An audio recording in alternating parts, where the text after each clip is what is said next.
In this episode of Physically Spiritual, I will explore how insights from neurology inform the way Christians approach character change to become more like Christ. Welcome to Physically Spiritual. I have been amazed by how much growing physically healthier has changed my spiritual life. I am captivated with discovering the truth about my body and how it relates to my relationship with God. Physically Spiritual is my attempt to harmonize and share what I have discovered. I'm your host, Andrew Reinhart.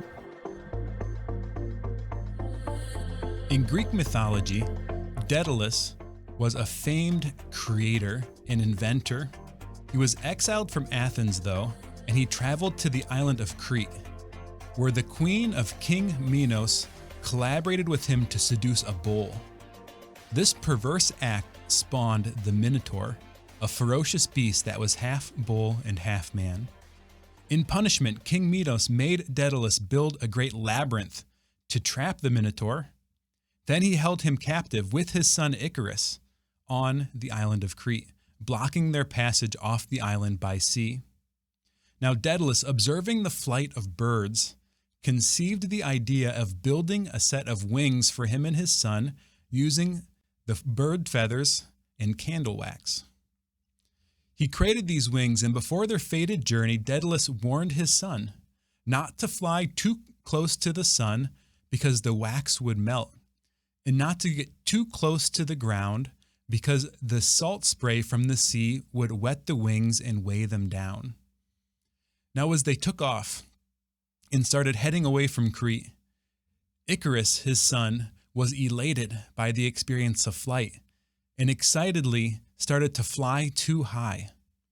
His father wasn't able to stop him, and the wax began to melt, and he descended into the sea where he drowned. Now, this cautionary tale from Greek mythology teaches us something very important. Icarus, the son of Daedalus, was a symbol for desire and freedom from constraint. His father, Daedalus, was an image of ingenuity and design, but both in their own ways were symbols of hubris. Daedalus, both in Athens and on Crete, was willing to design things outside of the natural law, to push human ingenuity to the point of breaking the design of the gods. And his son Icarus was also a symbol of hubris, of breaking free of bonds, not trusting the rules, of doing things too outside the box and paying the punishment. Now, what does all this have to do with our conversion, with Christianity, with living a life that God is calling us to? I think these two figures create kind of an image of where we need to go. See, as Christians, in a sense, we need to get off the island too.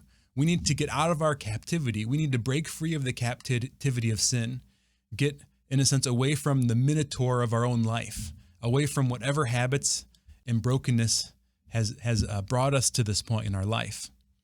But on our journey away, right, we need to be moving in the right direction.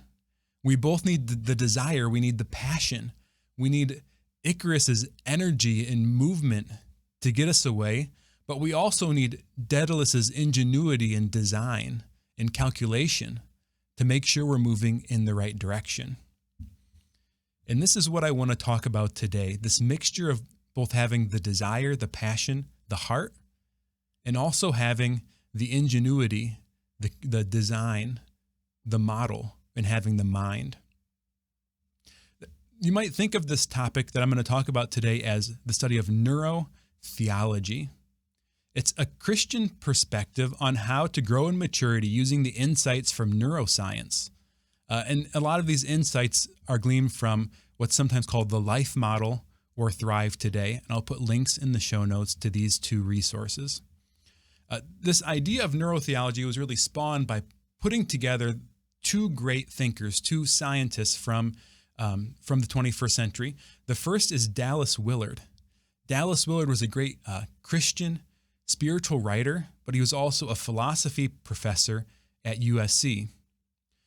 He was famous for his writing in spirituality, and one of his biggest ideas that he pushes is that Christianity is not just living for God, but it's a living with God.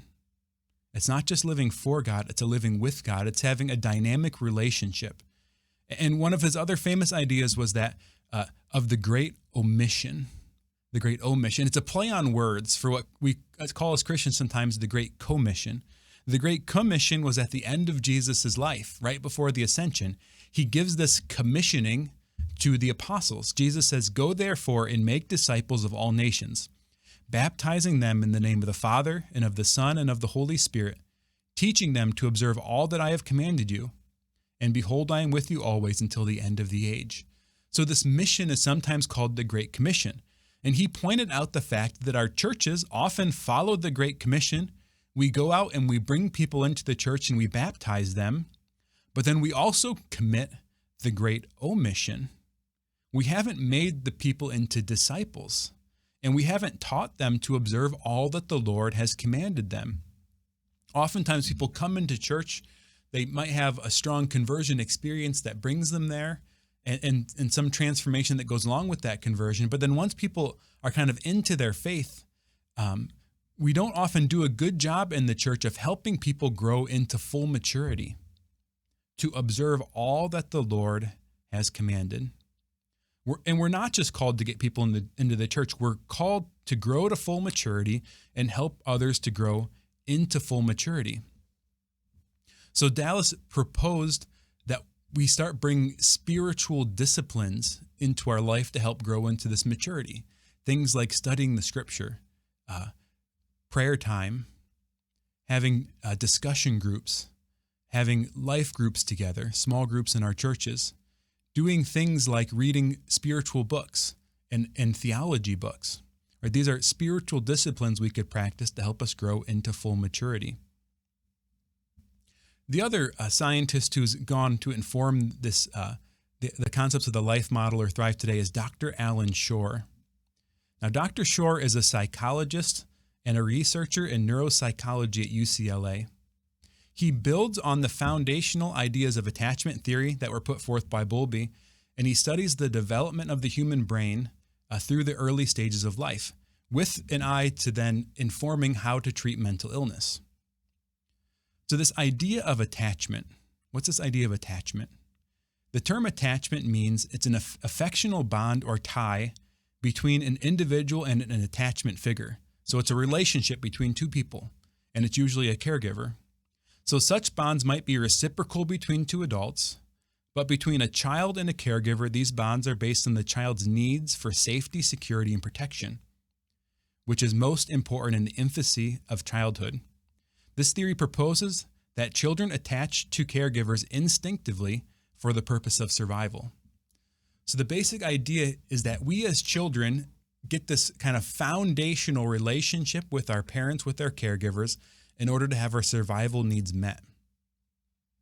This happens in our implicit or procedural memory, which means that this relationship, this heart-level connection we have with our caregivers, isn't something that we remember in pictures and words.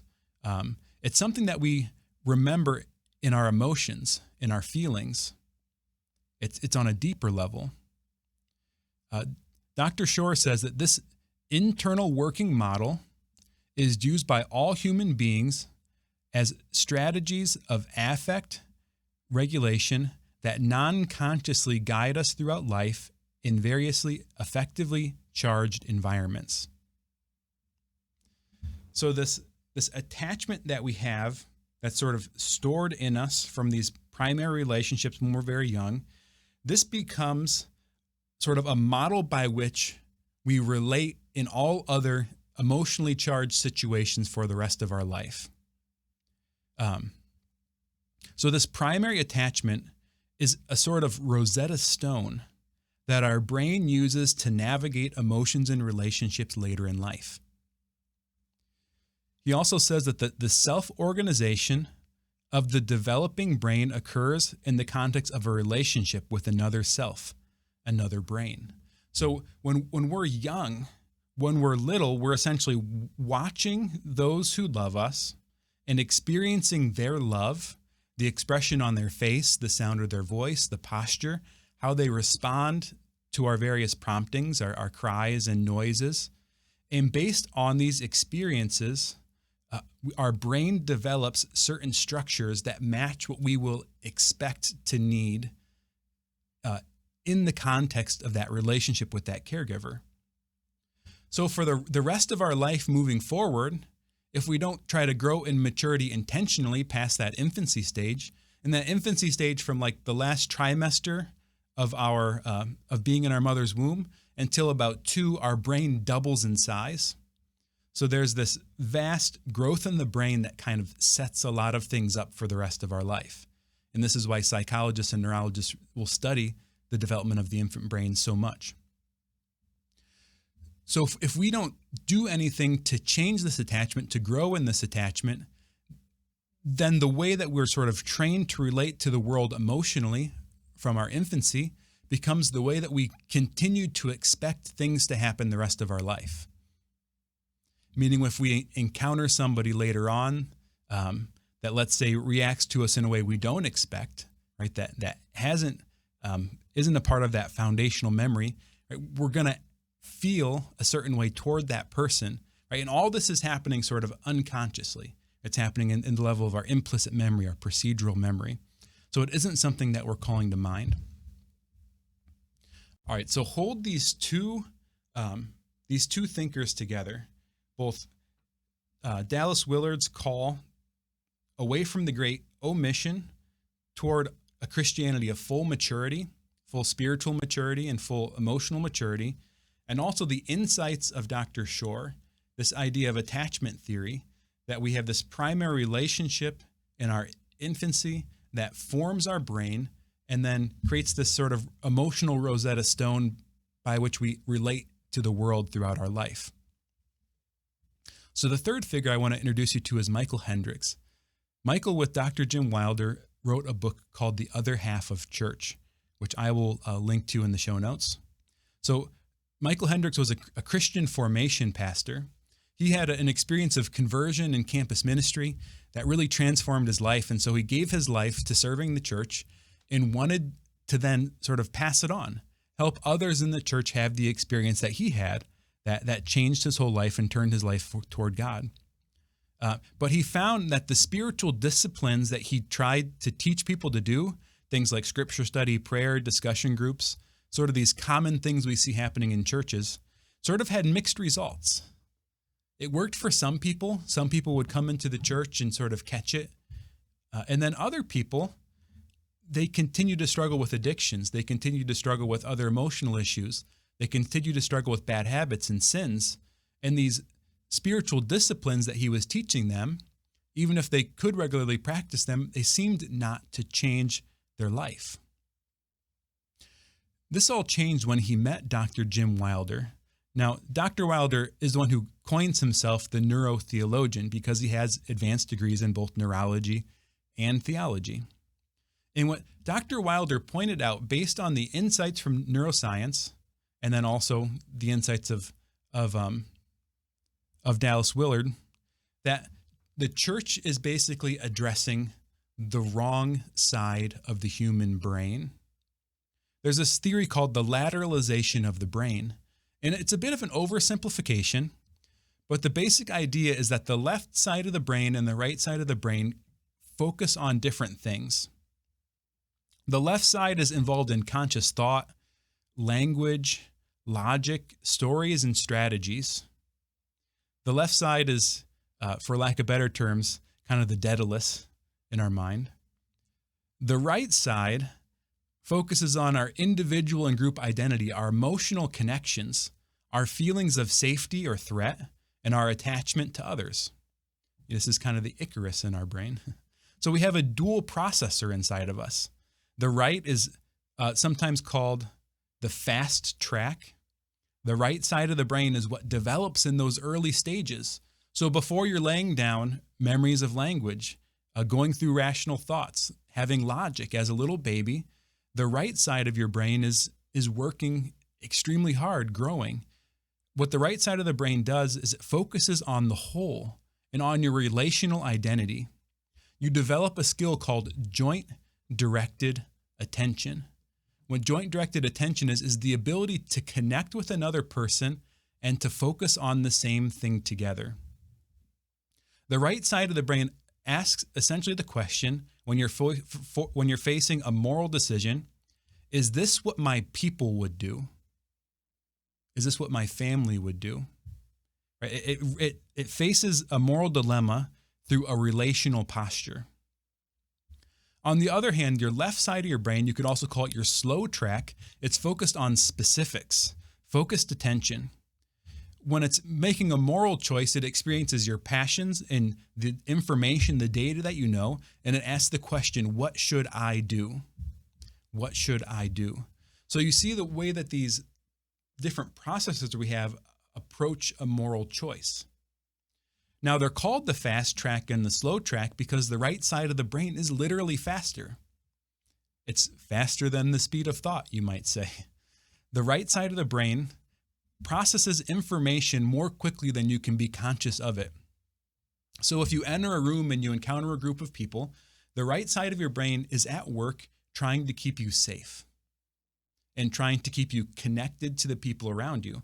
So the right side of your brain, through different processes, one would be the working of mirror neurons, they're encountering the nervous systems of the other people in the room to detect signs of safety and danger. And then your body is reacting to those signs. On the other hand, the left side of your brain, the slow side, is working much more slowly.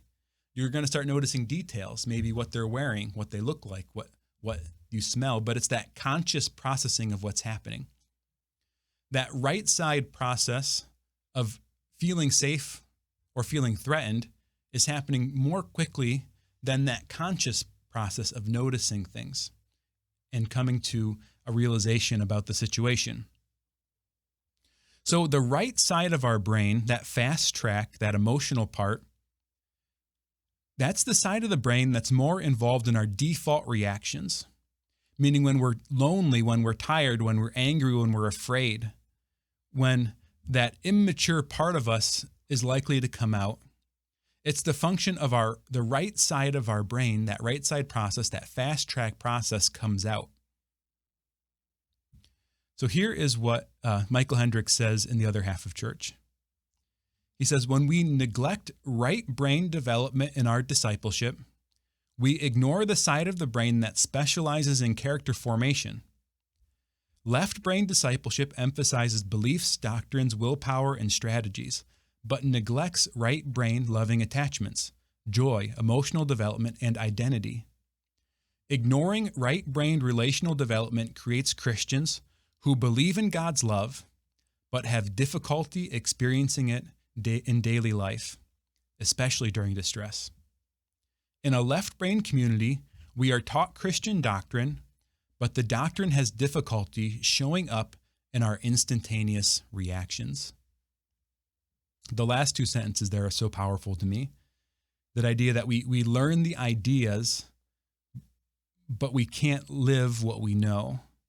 We know information about God, but we have difficulty feeling God's presence in our day-to-day life. So what they propose isn't to go in all right-brained, right? The answer isn't, well, I don't just need more information. I need this sort of emotional skill set to grow, to heal. So I'm going to sort of ditch the information and go hog wild on the emotional side. On the other hand, it's not the other side. What they propose is a whole-brained Christianity. A whole-brain Christianity. A Christianity that uses the whole person, all of the tools that God gave us, all the tools that God designed us with. So in complement to the spiritual disciplines that Dallas Willard proposes, they also want to develop relational skills training. And the idea is to build a whole brain Christianity, a Christianity where you're not just having the information and not having the motivation to live it. And on the other hand, I think we can get into a Christianity where we have the motivation and the energy, but we don't have the direction, right? We don't have the teaching, the sound doctrine to push us in the right direction. Honestly, I think in the last 60 years, the Catholic Church has basically swung over to a full right brain Christianity, then in reaction now over to a full left brain Christianity. This is going to be kind of an oversimplification and a caricaturization of history. But after the Second Vatican Council, in many churches, sort of these right brain activities were very strongly emphasized. It was emphasized that, we're just together. It's this community focus, and we're going to spend time together and experience love, and then go out and share that love that we're experienced in social justice. So the idea was, and the focus was that we experience love, we experience community, and then we go out and share that community by loving others. But that left side was neglected. Doctrine was neglected. People taught things that the church wasn't teaching. So while people had motivation and energy, oftentimes they did things that were destructive to them and others. So it didn't bear the fruit that many people hoped it would have. On the other hand, in reaction to that, we've now swung to a majorly left-sided approach to church. We have like an information arms race going on. Just look at the online content that's out there. 30 years ago, it was difficult to find quote-unquote good stuff, meaning orthodox material about the church. Nowadays, there's so much material out there that no one could ever possibly listen to it in their whole life, right? There's whole online Catholic like Netflix things with thousands and thousands of videos and talks and programs and ebooks and everything else.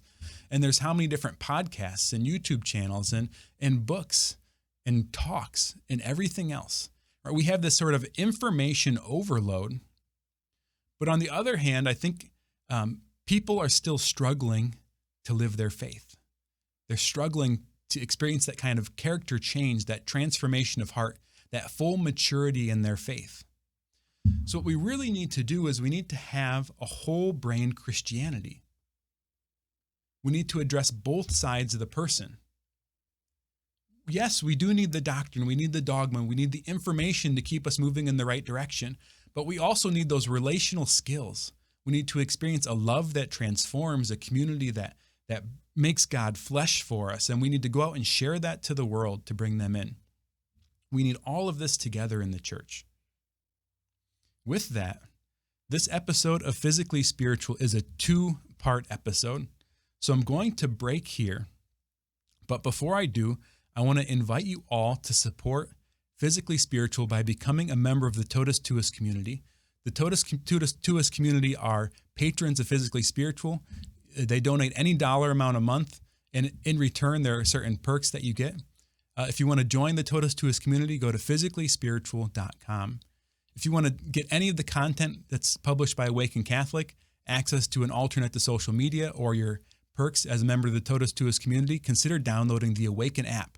The Awaken app is at theawakenapp.io, or search for the Awaken app on the Google Play Store or the Apple App Store. And with that, tune in next week for the next installment in part 2 of this episode of Physically Spiritual.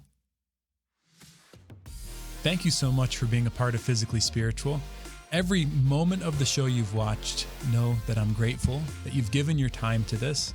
I'm so passionate about the message that I'm trying to share, and I'm excited about the future of the show. So thank you for every like, every view, every watch, every follow, every comment, every rating you give in the show. And a special thank you to all you that are already members of the Awaken Nation. So thanks again for supporting the show.